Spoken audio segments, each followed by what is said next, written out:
to the perceived liability, to the under consideration, to the investigation. Otherwise, it will be 300 years from now, assuming this ICC will exist for 300 years, there will be an open under consideration complaint communication inside the ICC. That is what the countries who are withdrawing now from the ICC should watch out. Because if there is something under consideration there, even if they withdraw 50 years from now, kung buhay pa yung ICC, they can file a case. That is why we have been saying, you have no jurisdiction. 2 years has passed since the withdrawal of the Philippines from the ICC before any formal inquiry was done. If that is allowed, then there will be no end to the ICC going after sovereign nations. That is jurisdiction. We go to how the ICC disregarded how former President Rodrigo Duterte was kidnapped from the Philippines. They say, it doesn't matter to us how he was taken, where he was taken, by what means he was taken. What matters to us was that he was delivered to The Hague and endorsed to the ICC. If this is about justice, then why does it allow injustice to happen to people who are respondents of communications, of complaints inside ICC? Next, we go to interim release, the release of President Duterte. There are 3 things in the Rome Statute that are to be considered before a release can be considered or granted to a respondent. First is that he is not a flight risk. Second is that he does not, will not, cannot obstruct the ongoing investigation. And third, he cannot continue to commit crimes under the ICC jurisdiction. You saw President Duterte being pushed, pulled outside of the room, pushed into a plane. Is that a person who is a flight risk? He cannot even walk 3 steps and fall to the ground. In fact, how many times has he slipped and hit his head in detention? No one can count anymore. And no one is talking about it. Because why? President Duterte is the Asian poster boy in answer to the attacks that ICC is only going after the black race.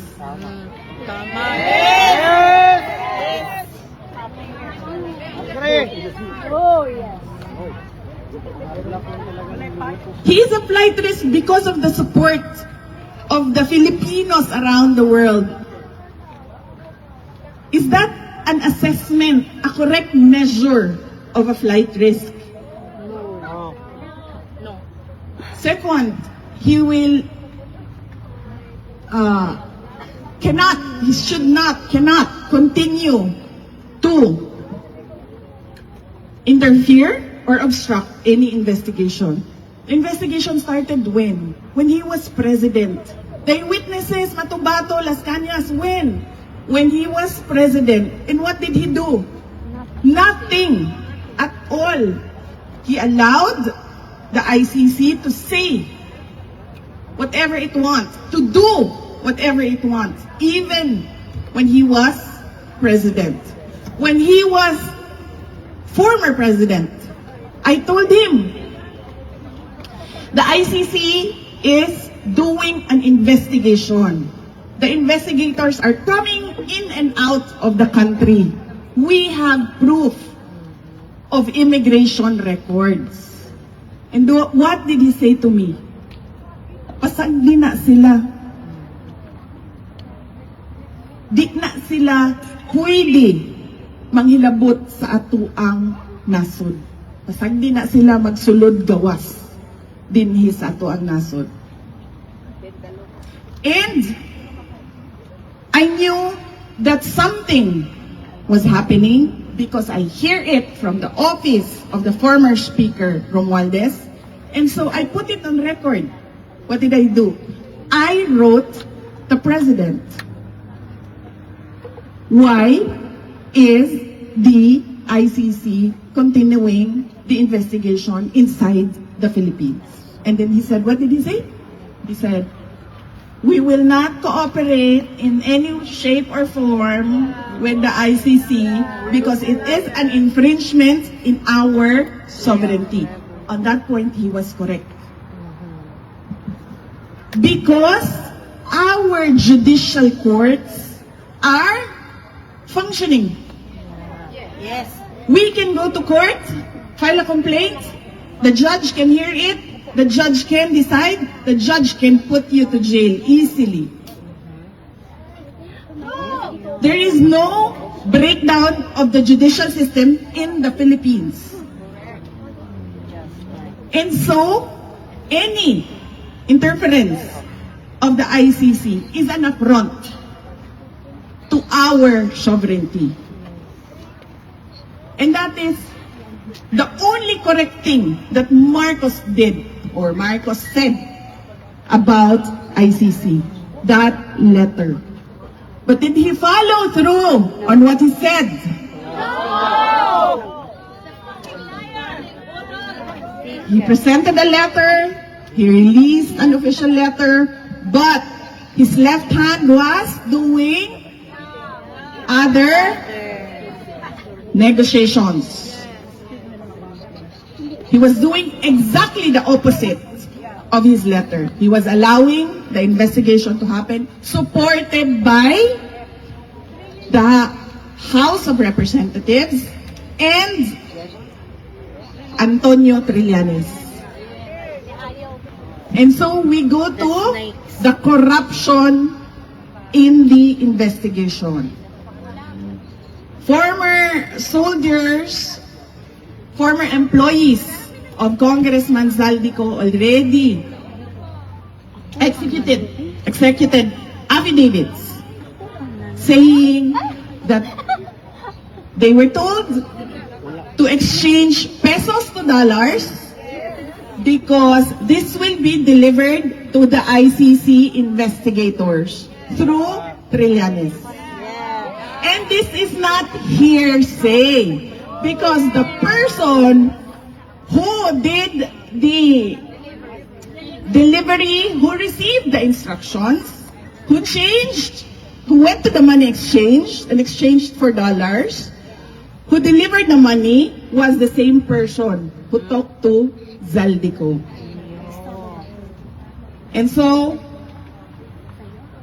how do we characterize Trillanes and Marcos in relation to ICC? Snakes. Yes, they are traitors to a Filipino and to the country. But more than that, ang ICC ay tuta ni Trillanes at ni Marcos. Yes! Yun. Yes! Tuta talaga. Because the ICC has no other case except for the case of President Rodrigo Duterte. And they found what? And they found Marcos, Trillanes, and money Yeah. in the Philippine case.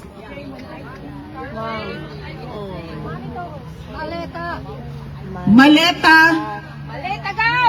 ang pinag-uusapan dito.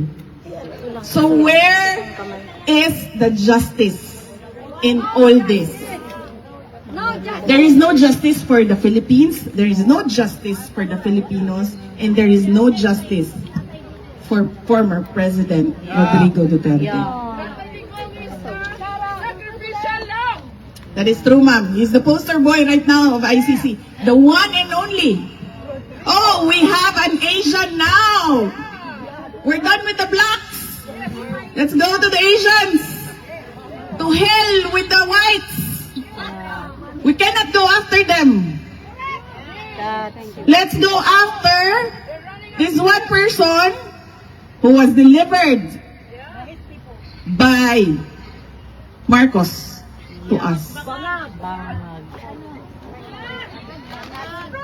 So that is the complainant, Trillanes, his cohort, Marcos, the jurisdiction, the investigator, the investigation.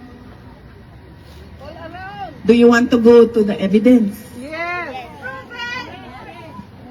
What are they saying? They are saying there was what? How many? How many did the media portray? 30,000. And then it was reduced to 13,000. And now it is, how many? 34? 32 counts 31. 43. of murder. Yeah. That amounts to, they say, crimes against humanity. Liar. It's a lie. The government has a policy of zero tolerance for illegal drugs. The Philippine government. The Philippine government has a policy of zero tolerance for illegal drugs. How did the administration of President Duterte implement this policy? They created the drug war. That is the program. That is the anti-drug program. It is called drug war. Tukhang.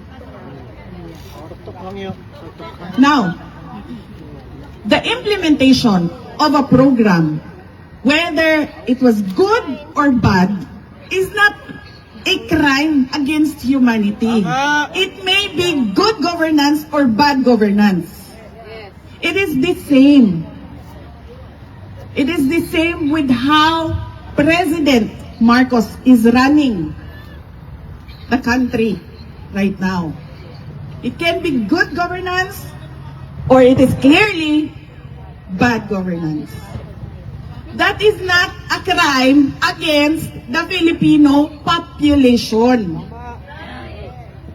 How a program is implemented, whether there were mistakes, errors, it was a bad program, is not a crime against humanity. That is the crime that they are saying that President Duterte has done to the Filipino people.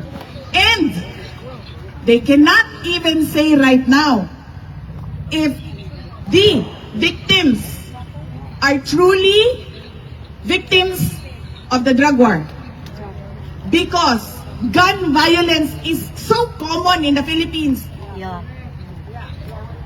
I have a husband. My husband has a mistress. I can hire a gunman for 5,000 pesos to kill the mistress.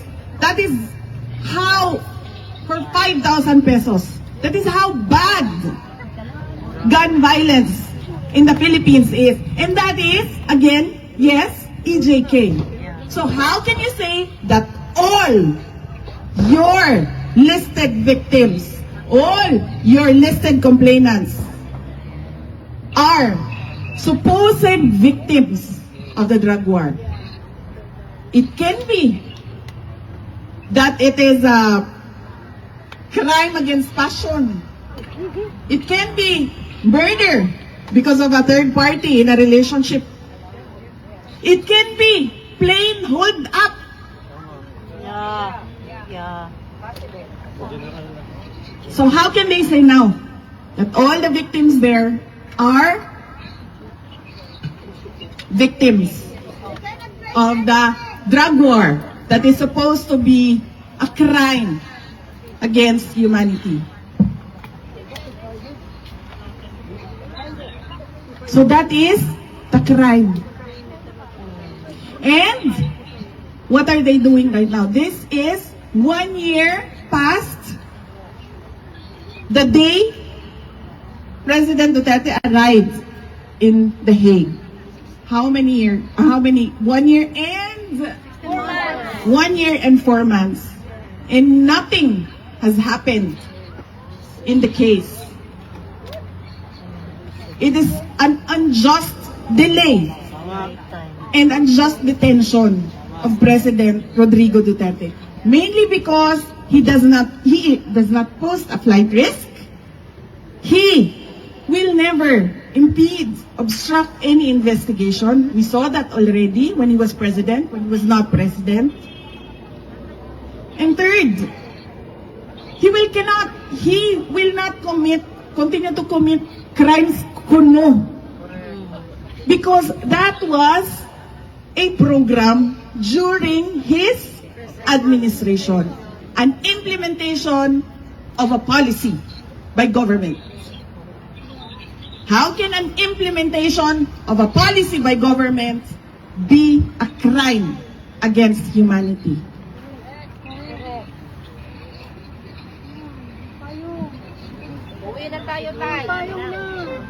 That is the ICC and the case of Rodrigo Roa Duterte. They are holding an 81-year-old who cannot make his own bed, who cannot even clean his own room, who has bed sores, who has so many aches and pains because of old age. For who? For the reputation of ICC? No. For Marcos? For Trillanes? For money? For what? For whose interest is the ICC serving now? Malita. That is the case of Rodrigo Roa Duterte. He should be released, and he should be released immediately. Amen.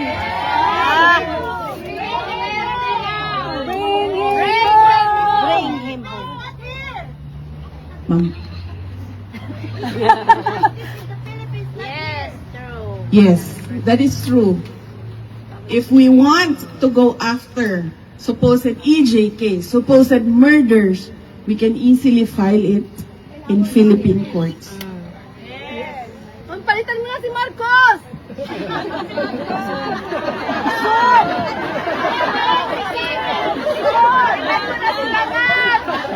Ma'am, sandali i-compartmentalize natin yung ating messaging. Today is about ICC. Yung sa London is about the country. We will not talk about Marcos BBM today. We will only talk about Marcos in relation to ICC. Tuta ni Marcos. Bakit ko nasabi na tuta ni Marcos? Kasi sumusunod sino yon? Sumusunod sila kay Trillanes at Marcos. At hindi lang yan. Pinapanindigan pa nila yung kanilang pagsunod kay Marcos at kay Trillanes. And so, this is not about justice. This is about politics in the Philippines. Tama. Because who was the first to be sent to detention? President Marcos. President Duterte. Pwede na. Parang wala na akong gagawin. Patuloy mo na siya. President Duterte. Who was next? Bato. Bato. Next, Marcoleta. Next, Si Bongo. Bongo. Harry Roque. Robin Padilla. Robin Revilla, Jingoy Estrada, Mike Defensor. You see the pattern? Oh. Cayetano. So this is all about Politics. politics. Marcos supporting ICC, ICC supporting Marcos. Marcos. Mali. Formally. If the ICC right now is fighting for its life because America, the United States, and its powerful allies are going after ICC.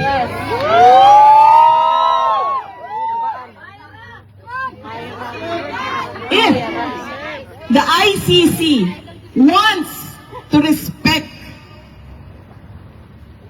wants the world to respect the institution, they should first know how to respect the law.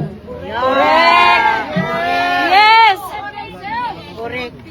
Because this is a time in the history of the world where the motto of institutions is bend the law. Bend the law for your Convenience. and for the interest of your allies. Mga kababayan, ang lahat ng ginagawa natin ay para sa Diyos, sa bayan, at para sa bawat pamilyang Pilipino.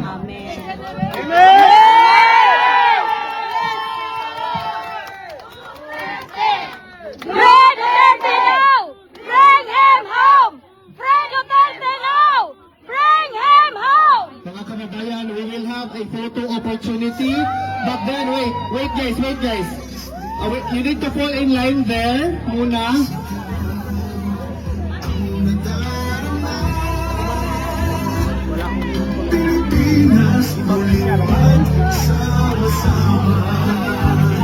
Okay.